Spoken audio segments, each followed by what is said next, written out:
శ్రీదేవి. నా channel subscribe చేయండి, like చేయండి, షేర్ చేయండి. బయట కొనుక్కొచ్చుకున్న బచ్చలాకుని మరలా మనం ఆకులు చేసుకున్న తర్వాత ఈ కాడల్ని ఒలుచుకున్నట్లయితే మనకి మళ్ళీ ఆకులు వస్తూ ఉంటాయి. తెచ్చిన ఈ బచ్చలాకు కట్టల్ని ఆకు ఒలిచేసి ఈ కాడల్ని కొద్దిగా ముదురుగా ఉన్న కాడల్ని పక్కన పెట్టుకోవాలి.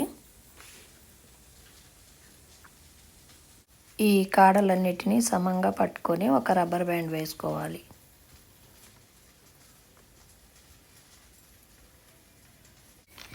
ఈ కాడలు మొత్తం అన్నీ అమర్చుకొని ఒక రబ్బర్ బ్యాండ్ వేసుకొని ఈ కట్టల్ని పక్కన పెట్టుకోవాలి.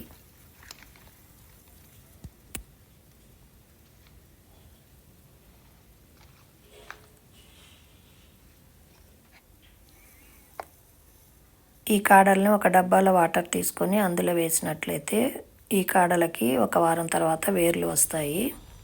ఇలా వేర్లు వచ్చిన తర్వాత వీటిని మట్టిలో నాటుకోవచ్చు.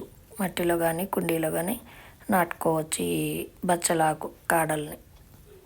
ఇది మళ్ళా చిగురు పెట్టి బచ్చలాకు వస్తూ ఉంటుంది.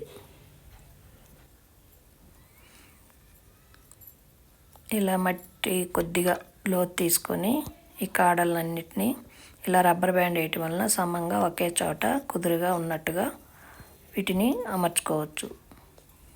ఇలా పెట్టేసిన తర్వాత మట్టి మొత్తం దగ్గరకని టైట్గా పెట్టి వాటర్ వేసుకోవాలి.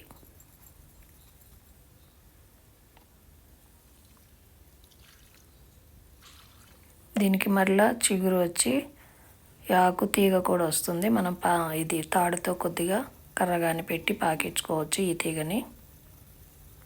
ఇలా మొత్తం ఇలా చిగురు వచ్చి బచ్చలాకు రెడీ అయిపోతూ ఉంటుంది.